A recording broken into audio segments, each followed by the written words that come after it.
करूंगी, कल आएगा तब मैं एक लोटा जल चढ़ाना प्रारंभ करूंगी, कल आएगा तब मैं भगवान शंकर का गुणगान करूंगी, कल आएगा तो मैं भगवत भजन करूंगी। और कल के चक्कर में हमारा काल हमारे सामने आकर खड़ा हो जाता है। ये कल के चक्कर में होता है। काल बिल्कुल सम्मुख में आकर खड़ा हो गया। आपने अगर एक बार मन बना लिया, आपने एक बार यदि विचार कर लिया, आपकी चित्त वृत्ति में यह भाव प्रकट हो गया कि हमें जो कुछ भी करना है वो आज ही करना है, हमें भजन भी करना है तो आज ही करना है, हमें मंत्र जाप भी करना है तो आज ही करना है, हमें स्मरण करना है तो आज ही करना है। कल के चक्कर में हम छोड़ते रहे और हमारे सम्मुख में काल आकर खड़ा हो गया। जितने भी लोग, जितने भक्त लोग शिव भक्त शिव महापुराण की कथा को श्रवण कर रहे हैं, जितने शिव भक्त शिव महापुराण की कथा को टीवी चैनल के माध्यम से सुन रहे हैं, जितने शिव भक्त फेसबुक यूट्यूब के माध्यम से सुन रहे हैं, वो अपने हृदय में ये बात उतार कर रहे कि हमें कल पर नहीं छोड़ना। हम जब जब कल पर छोड़े हैं, हम जब जब कल की ओर अग्रण्य हुए हैं, तब वो कल हमारे हाथ में आया ही नहीं। और अंत समय एक ऐसा आ गया कि वो कल के चक्कर में बस कल से मैं मंदिर जाना चालू करूंगी, कल से मैं भगवत भजन करना प्रारंभ करूंगी, कल से मैं मंत्र जाप करना प्रारंभ करूंगी, कल से मैं नाम कीर्तन करना प्रारंभ करूंगी, कल से मैं भगवत गुणगान करना प्रारंभ करूंगी। और कल कल कल कल करते करते करते करते हमारी मृत्यु का जो समय है, हमारा जो काल है, वो हमारे सामने आकर खड़ा हो जाता है। अब शिव महापुराण की कथा, श्रीमद् भगवत गीता, श्रीमद् भागवत, रामायण, जितने भी हमारे शास्त्र हैं, जितने हमारे वेद हैं, ये सब हमको बताते हैं कि जो कुछ करना है हमको आज के अनुकूल करना है।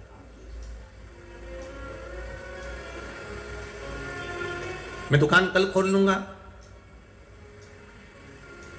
अब मालूम पड़े कल तुम दुकान खोलोगे और आज अगर आपके पास में है और आज आपका अगर प्रबल है, अगर आपका आज प्रबल है तो फिर क्या सोचना,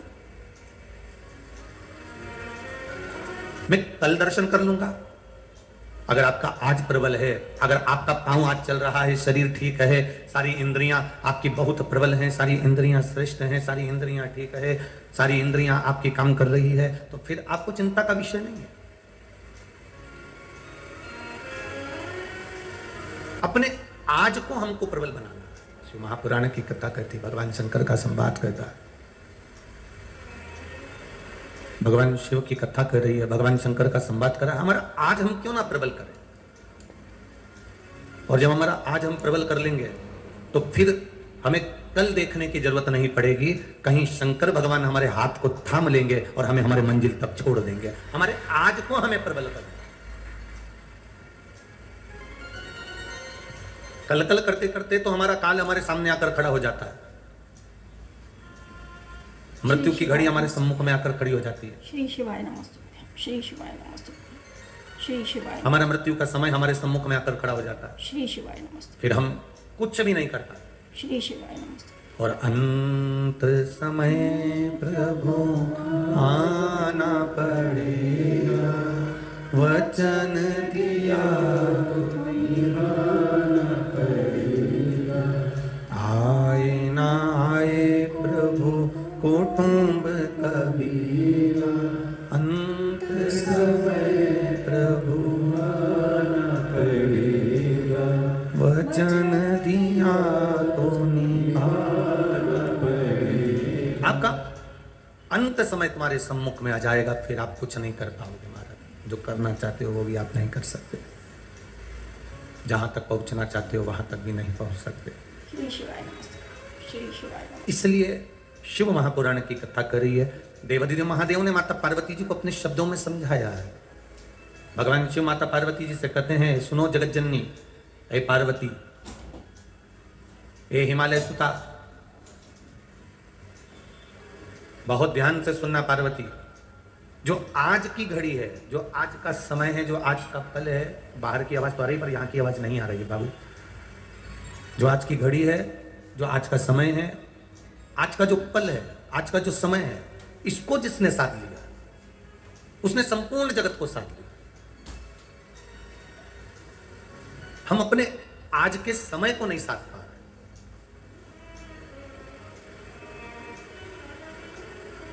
हम जितना भी कार्य करना चाहते हैं उसमें हम दूसरे के समय के अनुसार उसको जमाने का प्रयास करते हैं। पर शिव महापुराण की कथा कथी है, जो हमारा आज का जो हमें समय मिला है वो कोई साधारण समय नहीं मिला, ये प्रभु की कृपा से समय मिला है। इस समय को जिसने साथ लिया वो संपूर्ण जीवन के एक आनंद को पा जाता है। अब जरा विचार करिएगा, बाली के बेटे को आप जानते हो जिसका नाम था अंगद, और एक सुग्रीव का भी बेटा था। बाली के बेटे को तो आप पहचानते हो, रामचरितमानस में आपने बार बार संवाद सुना है कि सब ये बाली का बेटा है अंगद, और बड़ा वीर था जिसने लंकाधिपति रावण के सम्मुख में अपना चरण जमा दिया था, और वो चरण ऐसा जमाया कि वो हिलता ही नहीं था, इतना प्रबल चरण जमाया उसने। अब बाली के बेटे को तो आप पहचान गए, पर एक सुग्रीव का भी बेटा था जिसका नाम था दधिबल। ये सुग्रीव का बेटा, और बहुत ध्यान देना महाराज जी, इस कथा को, दधिबल की कथा को जो लिया जा रहा है यहां पर, उसको लेने का कारण केवल इतना है कि दधिबल केवल एक ऐसा था जो भगवान के मुखाग्रविंद का दर्शन करना चाहता।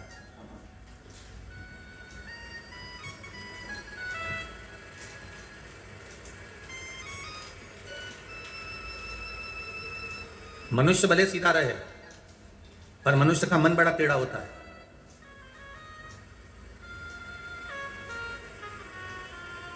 ये मन बड़ा टेढ़ा है महाराज। अब जैसे पटरी भले टेढ़ी है पर उसकी जो रेल है वो बिल्कुल एकदम सीधी है। नदी भले टेढ़ी है पर नदी में बहने वाला जल एकदम सीधा है।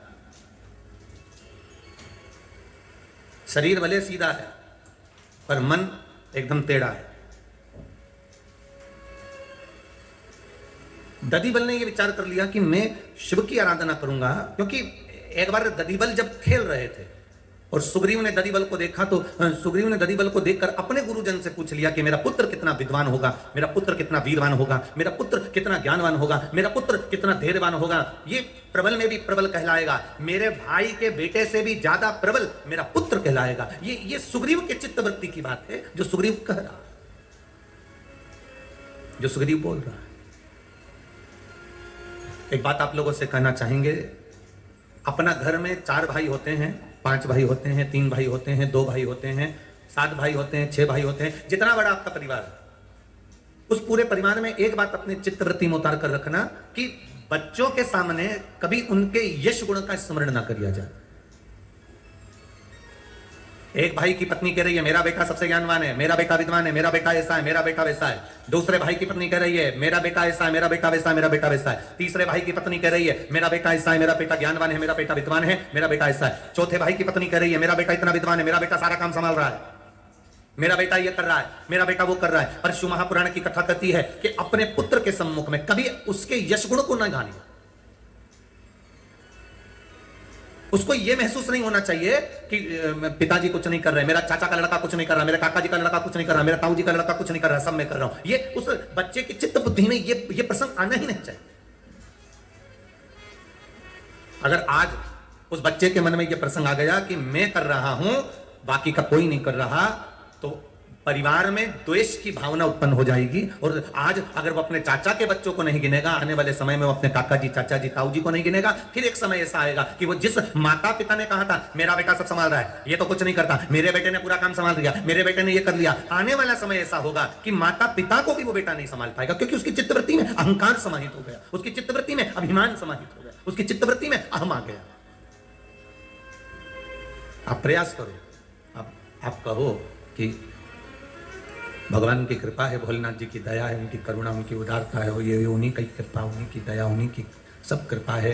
जो हमारे घर के इतने सारे बच्चे हैं ना, ये सब अपने अपने माता पिता के काम को संभाल लेते हैं, ये उसकी कृपा है, ये उसकी दया है, ये उसकी करुणा है, ये उसकी कृपा से हो रहा है। ये खेतान परिवार जब कथा करवाया और कथा लेने के लिए सुनील खेतान जी उनकी धर्मपत्नी के साथ में आदरणीय श्री निरंजन स्वामी जी के साथ में जब दिल्ली आए कथा के लिए, तो उनका एक बड़ा सुंदर भाव था जब इन्होंने कहा स्वामी जी ने कि कथा वीरगंज में होगी और व्यवस्था ऐसी ऐसी ऐसी ऐसी करना होगी। तो खेतान जी की पत्नी और खेतान जी, उनके दोनों के मुख से एक ही शब्द निकला, गुरुजी चिंता मत करो, हमारा वीरगंज का एक एक भाई, हमारे वीरगंज का एक एक बच्चा कथा को संभालेगा और कथा आनंदमय होगी। ये शब्द खेतान परिवार के थे। उन्होंने ये नहीं कहा कि हमारा खेतान परिवार इस कथा को संभालेगा, हमारा परिवार इस कथा को कराएगा या हमारा परिवार इस कथा को संभाल। उनका शब्द था मेरे वीरगंज का एक एक बच्चा, मेरे वीरगंज का एक एक भाई, मेरे वीरगंज की एक एक माता, मेरे वीरगंज का एक एक बच्चा इस कथा को संभाल ले।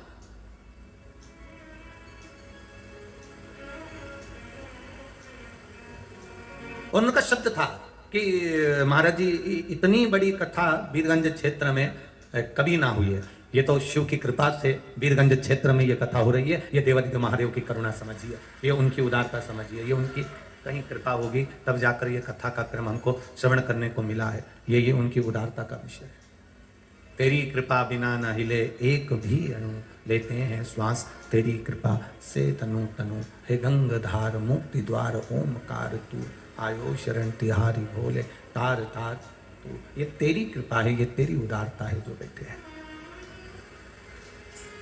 और जब तक उसकी कृपा ना हो तब तक कोई सुख का अनुभव नहीं हमारे जीवन, कोई आनंद का अनुभव नहीं हमारे जीवन। अब ददीबल खेल रहे हैं, थोड़ा ध्यान देना, कथा में बड़ी ये डोलेश्वर महादेव शिव महापुराण की कथा है।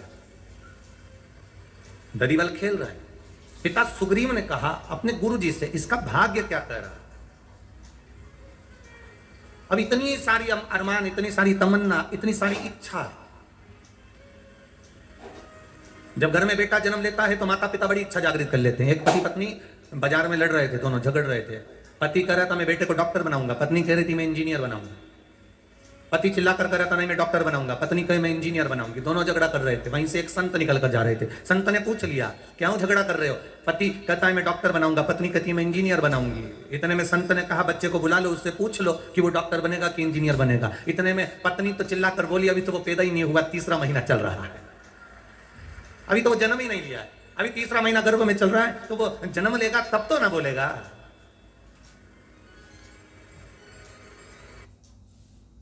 ब्रिटानिया बर्बन बिस्किट, इस पे चॉकलेट के ऊपर चॉकलेट के ऊपर chocolate. Es ist Schokolade unter Schokolade. भाई जन्म लेगा ना तब तो ना बोलेगा कि मैं डॉक्टर बनूंगा कि इंजीनियर बनूंगा, अभी तो उसका जन्म ही नहीं हुआ।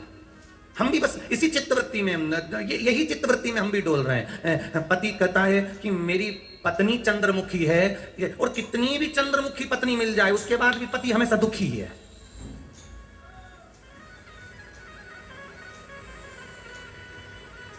पत्नी कितनी भी चंद्रमुखी मिल जाए पति हमेशा दुखी ही है, और पति कितना भी सूरजमुखी मिल जाए तो भी जगदम्बा हमेशा दुखी ही है। इसका दुख का कोई केंद्र बिंदु नहीं। वो चंद्रमुखी मिल गई तो भी ये दुखी है, और ये सूरजमुखी मिल गया तो भी वो दुखी है। महाराज शिव पुराण कह रही है, माइक सही नहीं है मुझे लगता है, आवाज पकड़। शिव महापुराण की कथा कर रही है, भगवान शंकर का संवाद कर रहा है।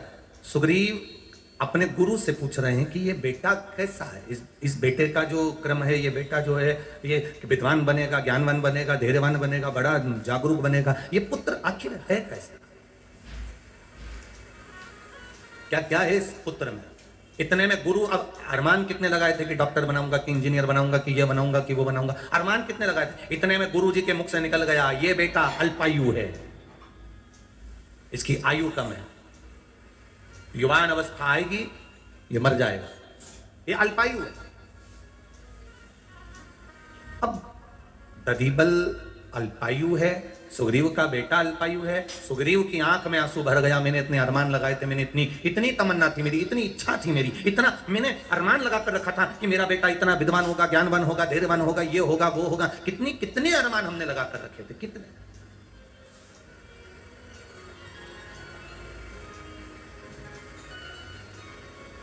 कितने अरमान संसार के लोग कितने अरमान लगाकर बैठते हैं, जरा विचार करिएगा। कितने अरमान फिर आखिरी में होता जाता कुछ नहीं, एक ही लाइन गाने की याद आती है, दिल के अरमा आंसुओं में बह गए। इतने अरमान जोड़ के रखे। अभी कथा चल रही थी अकोला की, तो उसमें एक बात कही थी कि फिल्मों को देखकर, सीरियल को देखकर, नाटक को देखकर अपने जीवन को मत जियो। क्योंकि फिल्मों में लड़का लड़की की जब हीरो हीरोइन की शादी हो जाती है, उसके बाद फिल्म का एंड हो जाता है। बोलो सही है कि गलत है? अरे जम के तो बोलो। हो जाता है ना, बस हीरो हीरोइन का मिलन हुआ और इन दोनों की शादी हुई और फिल्म का दा एंड हो गया। अब इनको क्या मालूम कि अभी तक जो दिखाया था ये तो सब लिपा पोती थी, सही फिल्म तो अब चालू हुई है। शादी के बाद का दिखाओ ना, टेंशन तो जब चालू होता है।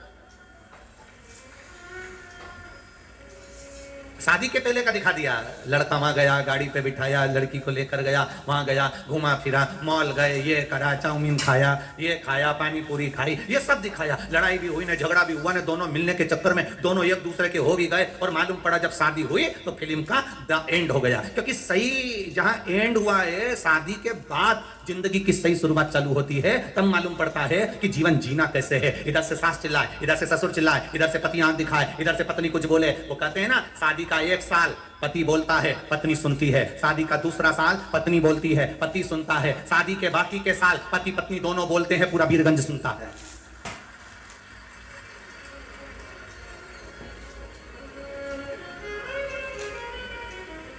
अब शुरू तो अब हुआ है, प्रारंभ तो अब हुआ है, शुरुआत तो अब हुई है, पर हम वहां एंड हो गया। तो हमें फिल्मों से या कोई सीरियल से अपने जिंदगी की शुरुआत नहीं करना है। हमें अपने जीवन की शुरुआत परमात्मा की अविरल भक्ति से प्रारंभ करना है और परमात्मा की अविरल भक्ति पर ही विराम दे देना है, क्योंकि वो संभाल लेगा, वो साध लेगा। मेरे बाबा दया मैं तेरे भरोसे हूँ, मेरे बाबा दया करना मैं तेरे भरोसे हूँ। ना घर के भरोसे हूँ, ना परिवार के भरोसे हूँ, ना घर के भरोसे हूँ, ना परिवार के भरोसे हूँ। मेरे दाता दया करना मैं तेरे भरोसे, मेरे बाबा दया करना मैं तेरे भरोसे। आप दिल से उससे कहेंगे, आप दिल से उसे पुकारेंगे, आप दिल से उससे निवेदन करेंगे, तो वो सुख का अनुभव अपने आप करा देगा।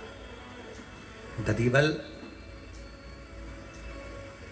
अल्पायु है, इसके प्राण युवान अवस्था में चले जाएंगे, मर जाएगा। सुग्रीव की आंखों में जल भर गया, सुग्रीव के नैनों में जल भर गया, सुग्रीव रोने लगा। आंखों में जल है सुग्रीव। जिस बेटे के लिए इतनी आस लगाई थी, जिस बेटे के लिए इतना सोचा था, वही बेटा के लिए कह दिया गया कि ये मर जाएगा, जवान अवस्था में चले जाएगा, युवानी में इसके प्राण छूट जाएंगे। अब बेटे ददीपल ने शब्द सुना, एक बहुत अच्छी बात अपने जीवन में उतारिएगा।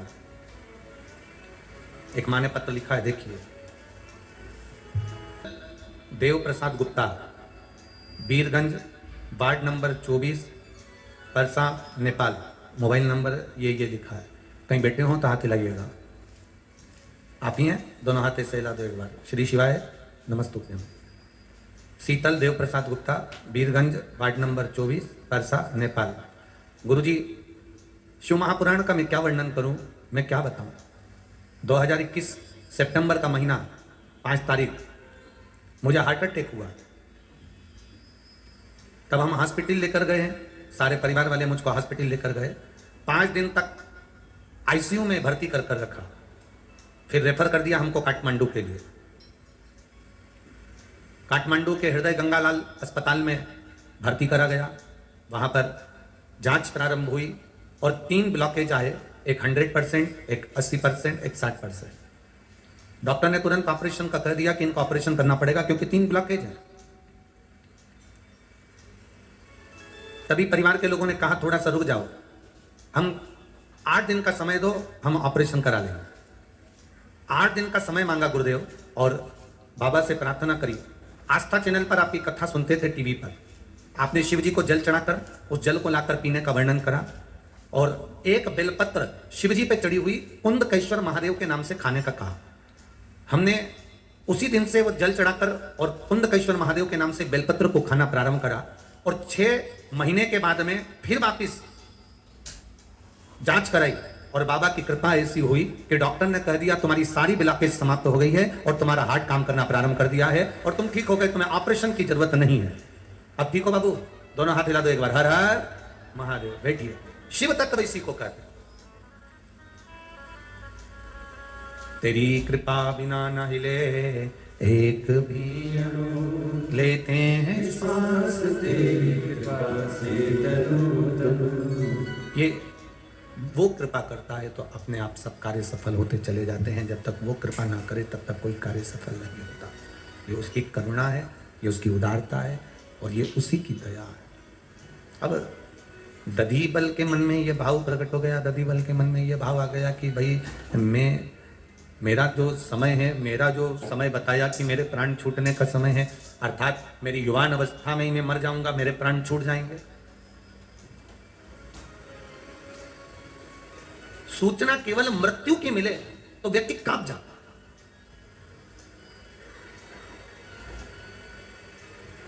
केवल सूचना मृत्यु की मिले व्यक्ति कांप जाएगा। आपने जितने लोग बैठे हैं ना, और जितने लोग आस्था चैनल पर कथा सुन रहे हैं, जितने लोग फेसबुक यूट्यूब पर कथा सुन रहे हैं, जितने लोग मोबाइल पर कथा सुन रहे हैं, इनसे पूछा जाए आप में से स्वर्ग कौन कौन जाना चाहता है? अरे बोलो तो जम के। आप में से कोई पूछे इतने लोगों से कि स्वर्ग कौन कौन जाना चाहता है, तो जितने बैठे हो ना सब हाथ उठा दोगे कि हम सब कहां जाना चाहते हैं? जम के बोलो जरा, स्वर्ग जाना चाहते हैं। अब कोई तुमसे कह दे कि स्वर्गवासी कितने होना चाहते हो, कोई हाथ उठाएगा क्या? नहीं। स्वर्ग सब जाना चाहते हैं पर स्वर्गवासी कोई नहीं होना चाहता है। उसी तरह भगवान तो पाना है पर भगवान के मंदिर तक नहीं जाना है। भगवान को तो पाना है पर हमें भजन नहीं करना है। भगवान को तो पाना है पर हमें कथा नहीं सुनना है। भगवान को तो पाना है पर हमें भगवान की भक्ति में नहीं रमना है। तो ईमानदारी से बोलो, बिना मरे स्वर्ग मिल जाएगा क्या? जब बिना मरे स्वर्ग नहीं मिलता तो जरा विचार करिए बिना भजन के भोलेनाथ कैसे प्राप्त हो सकता है? उसको प्राप्त करने के लिए हमें भगवत स्मरण को बढ़ाना है, अपनी भक्ति को बढ़ाना है, अपने भजन को बढ़ाना है, अपने मंत्र स्मरण को बढ़ाना है, हमारे भगवान की अविरल भक्ति को हमें बढ़ाना है, भगवान के भजन को बढ़ाना है। जब हमारा भगवान का भजन बढ़ने लगेगा तो भगवान हमारे करीब में आने लगेगा। भजन बढ़ा कि परमात्मा हमारे पास में आना प्रारंभ हुआ। और सरल भाषा में समझ लो रे नेपाल वालों, छत पर दाना डालोगे तो पक्षी आएगा कि नहीं आएगा? बोलो बोलो, जम के बोलो जरा, आएगा ना? अब कल तुमसे जितनी बात पूछी थी तुमने बहुत धीमी आवाज में बोली थी, आज सबकी आवाज अच्छी खुल गई, जरूर तुम गरारा करके आए हो, सबकी आवाज जोरदार हो गई हो। बस 7 दिन में तुम्हारी आवाज इतनी तेज होना चाहिए कि नेपाल देश से आवाज लगाओ और भारत देश में हमारे पास पहुंच जाए, तो समझो कि कथा जोरदार हुई। हरा हरा बोल बम का नारा है। तो बस यही तत्व है। छत पर दाना डाला, छत पर दाना तुमने डाला और छत पर दाना डाला तो पक्षी आएगा कि नहीं आएगा? जम के बोलो जरा, आएगा। जब तुमने छत पर दाना डाला है तो पक्षी आएगा भी, बैठेगा भी, दाना चुगेगा भी और थोड़ी देर बैठकर फिर जाएगा। उसी तरह तुमने बैठकर अगर भजन गाया है, तुमने बैठकर भगवान का भजन किया है, तुमने बैठकर 1 लोटा जल महादेव को चढ़ाया है, तुमने बैठकर शिव महापुराण की कथा श्रवण करी है, तो महादेव भी आएगा और भगवान का भजन करने वाले की कृपा बरसाकर जरूर, ये निश्चित।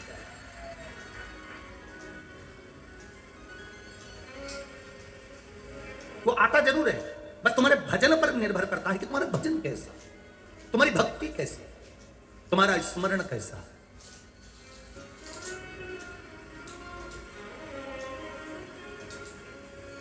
शंभु सरने परी मांगू घड़ी रे दुख काटो दया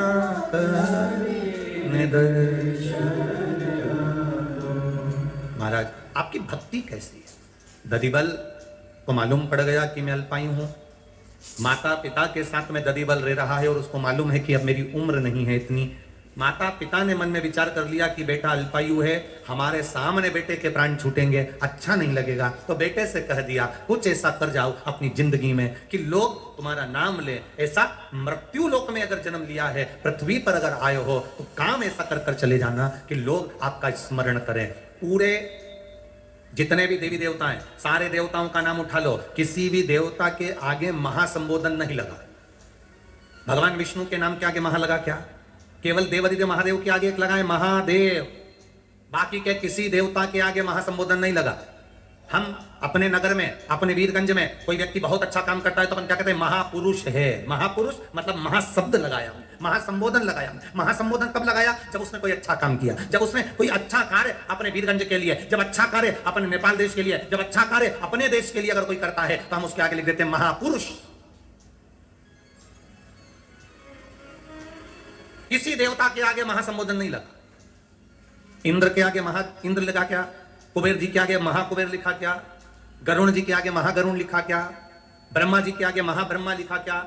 भगवान नारायण के आगे महाब्रह्म, भगवान विष्णु लिखा क्या? नहीं, केवल देवताओं में एक देव ऐसे हैं जिनके नाम के आगे महासंबोधन लगाया गया, जिनको देवों का देव महादेव कहा गया। और महादेव का संबोधन कब लगाया गया? क्योंकि वो जलचर हो, थलचर हो, वायुचर हो, पशु हो, पक्षी हो, जीव हो, जानवर हो, जो भी हो, भगवान का महासंबोधन इसलिए लगाया गया क्योंकि मेरे देव अधिदेव महादेव खुद नहीं खाते, दुनिया के लोगों को खिला देते हैं। मेरे महादेव खुद नहीं पीते, दुनिया के लोगों को अमृत पिला देते हैं। अगर आप होते तो सबसे पहले अमृत आप पीते, विष नहीं पीते, पर मेरे महादेव ने विष पिया और अमृत संसार के लोगों को पिला दिया कि तुम पियो।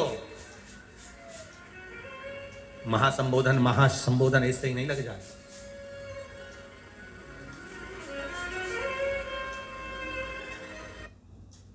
AU सेविंग्स अकाउंट में मिलते हैं amazing benefits, paperless banking and higher interest, वो भी हर महीने। ये महासंबोधन कोई साधारण संबोधन नहीं है, जो सबके लिए जिया, जिसने सबके लिए किया।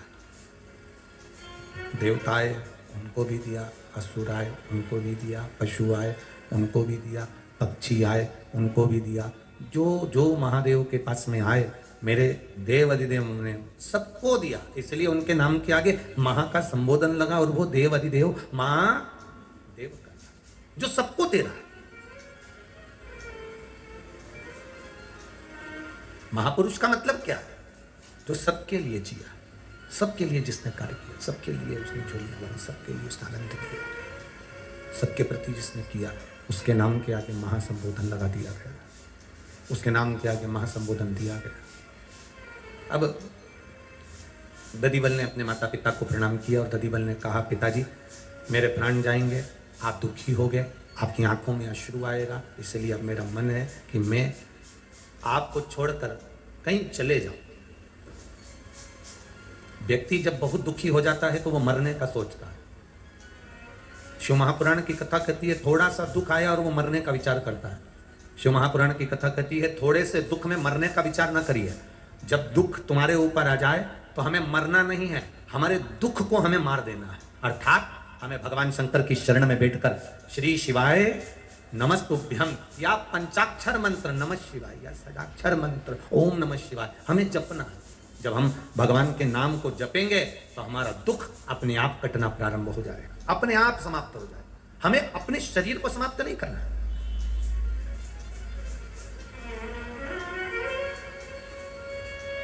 हम अपने शरीर को समाप्त ना करें।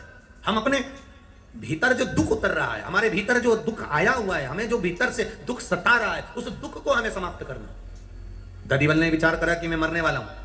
अब ददीबल को लगता कि मैं मरने वाला हूं तो क्यों कहीं जाऊं, परंतु ददीबल ने विचार करा, सुग्रीव के पुत्र ददीबल ने विचार करा कि मैं मरने वाला हूं, कहां जाऊं? तो ददीबल ने विचार कर देवर्षि नारद से पूछा, मेरे प्राण जाने वाले हैं, मैं अधोगति में अर्थात मैं आधी उम्र में चले जाऊंगा, मैं अल्पायु हूं, आप बताओ मुझे करना क्या है। तब उनको कहा कि आप जाकर समुद्र के बीच में बैठकर भगवान शंकर की आराधना करो। समुद्र के बीच में बैठकर शंकर भगवान की आराधना ददीबल ने करी। जब ददीबल ने शंकर भगवान की आराधना करी तो भगवान शिव ने ददीबल को तुरंत केवल शीश का दर्शन दिया, केवल शीश का, और पूरा शरीर छुपा लिया।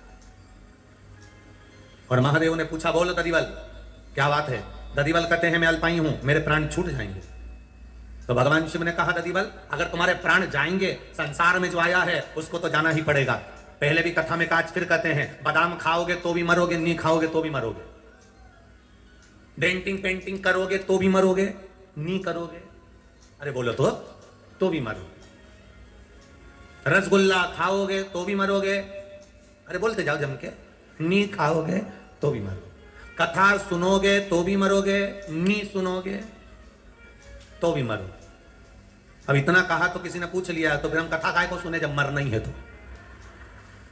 तो मरना ही है तो कथा सुन के करेंगे क्या? बस केवल एक अंतर है, कथा सुनोगे तो भी मरोगे, नहीं सुनोगे तो भी मरोगे। अंतर केवल इतना है, बिल्ली अपने मुख से अपने बच्चे को पकड़ती है, मुख से पकड़ती है बिल्ली, 7 घर अपने बच्चे को लेकर जाती है, पर बिल्ली का बच्चे के शरीर से रक्त नहीं निकलता, बिल्ली का बच्चा मरता नहीं है। बिल्ली ने अपने मुख से अपने बच्चे को पकड़ा तो बच्चा लहूलुहान नहीं होता, पर बिल्ली अपने मुख से जब चूहे को पकड़ती है तो लहूलुहान कर देती है, वो मर जाता है। उसी तरह जो भगवान की कथा में जाकर बैठता है वो बिल्ली के बच्चे की तरह पार उतर जाता है, मरता नहीं, लहूलुहान नहीं होता, कष्ट नहीं भोगता नरकों का।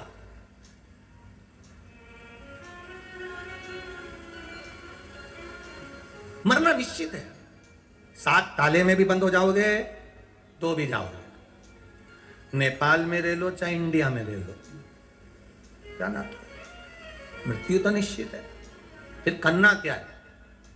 भगवान देवादिदेव महादेव ने दधिबल से कहा दधिबल प्राण तो जाएंगे निश्चित है, तो कुछ ऐसा कर कर चले जा कि जीवन में तेरा नाम भी गुणगान किया जाए। दधिबल ने कहा आप बताओ मुझे क्या करना पड़ेगा? बस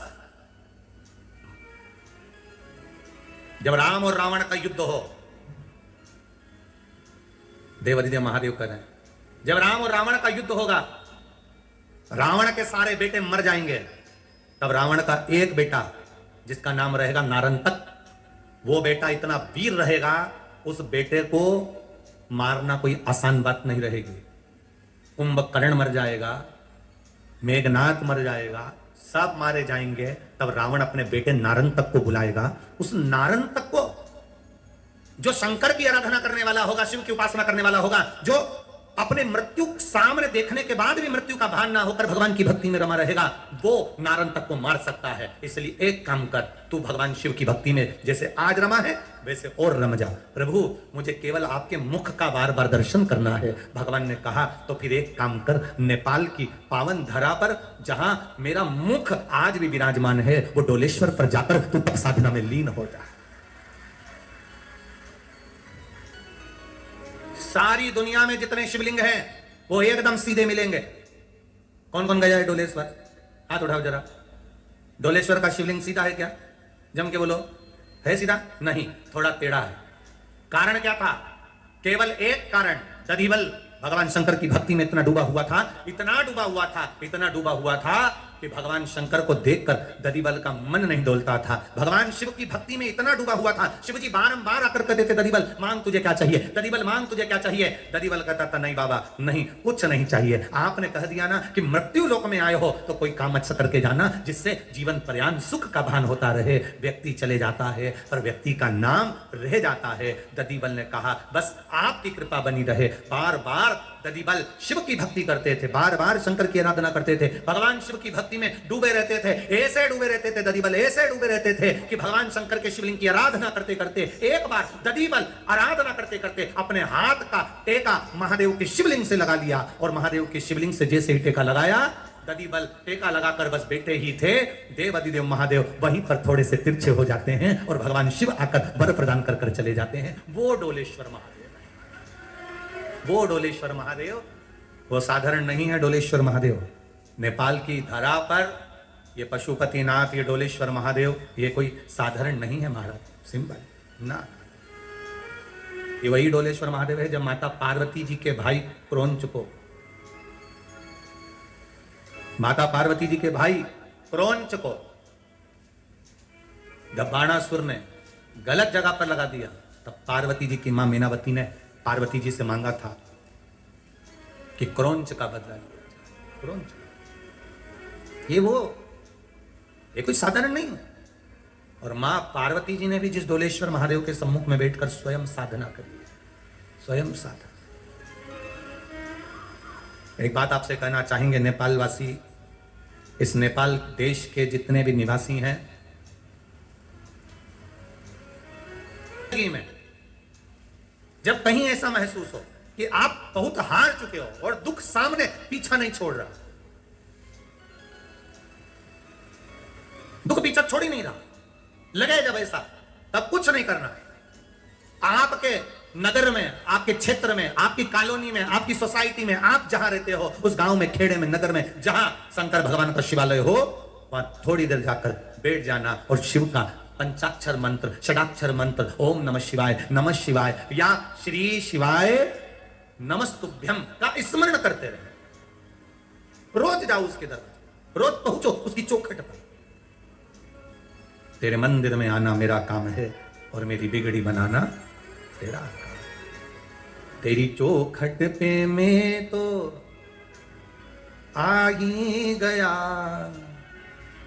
तेरी चौखट पे मैं तो आ ही गया, मुझे दर्शन दिखाना तेरा काम है, तेरे मंदिर में आना मेरा काम है, मुझे दर्शन दिखाना तेरा काम। आप उसकी चौखट तक चले जाओ, उसके दरवाजे तक चले जाओ, आप उसके द्वार तक चले जाओ। जब आप उसकी चौखट तक, उसके द्वार तक, उसके दरवाजे तक जाओगे, वो आपको दर्शन देगा, आपका दुख काटेगा, ये निश्चित है। बस उसकी चौखट तक, उसके द्वार तक, उसके दरवाजे तक आपको जाना पड़ेगा। जब तक आप उसकी चौखट तक, आप उसके दरवाजे तक नहीं जाओगे, वो नहीं। कई लोग कहते हैं हम उसके दरवाजे पर नहीं जाएं तो क्या भगवान नहीं आएगा? हम उनको एक जवाब जरूर देना चाहते हैं।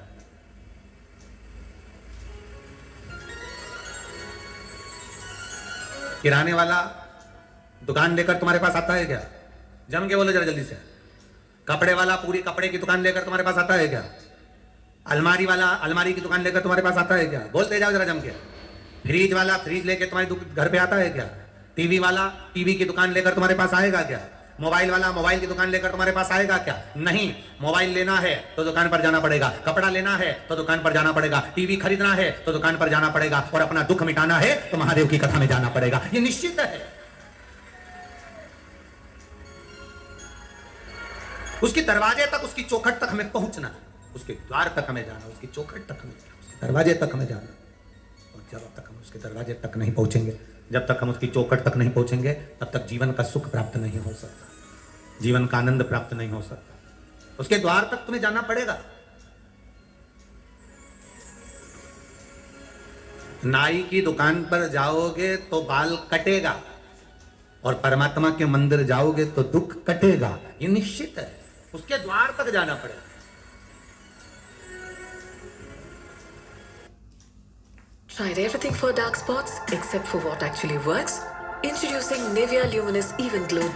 किसी के यहाँ जाओगे तो कोई तुम्हारे यहाँ, अरे बोलो जम के, आएगा। और तुम किसी के यहाँ जाओगे ही नहीं तो फिर कोई तुम्हारे यहाँ क्यों आएगा भाई? काहे के लिए पहुंचेगा भाई? जब तक तुम जाओगे नहीं तब तक वो आएगा नहीं। तुम जाओगे वो आएगा, तुम्हें जाना पड़ेगा तब वो आएगा, नहीं तो तुम बिगड़ जाए कैसे आ सकते? ओम नमः शिवाय, ओम नमः शिवाय, श्री शिवाय नमस्तुभ्यम।